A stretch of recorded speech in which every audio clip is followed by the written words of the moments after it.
And it shall come to pass, when all these things are come upon thee, the blessing and the curse, which I have set before thee, and thou shalt call them to mind among all the nations, whither the Lord thy God hath driven thee, and shall return unto the Lord thy God, and shall obey his voice according to all that I command thee this day,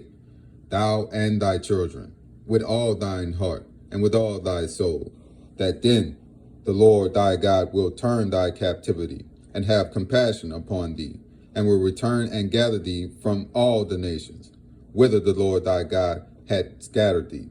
If any of thine be driven out unto the outmost parts of heaven, from thence will the Lord thy God gather thee, and from thence will he fetch thee. And the Lord thy God will bring thee into the land which thy fathers possessed, and thou shalt possess it. And he shall do thee good, and multiply thee above thy fathers. And the Lord thy God will circumcise thine heart, and the heart of thy seed, to love the Lord thy God with all thine heart, and with all thy soul, that thou mayest live. And the Lord thy God will put all these curses upon thine enemies, and on them that hate thee, which persecuted thee. And thou shalt return and obey the voice of the Lord,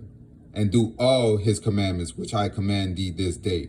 And the Lord thy God will make thee plenteous in every work of thine hand, and in the fruit of thy body, and in the fruit of thy cattle, and in the fruit of thy land, for good. For the Lord will again rejoice over thee, for good, as he rejoiced over thy fathers, if thou shalt hearken unto the voice of the Lord thy God, to keep his commandments and his statutes, which are written in this book of the law. And if thou turn unto the Lord thy God with all thine heart, and with all thy soul,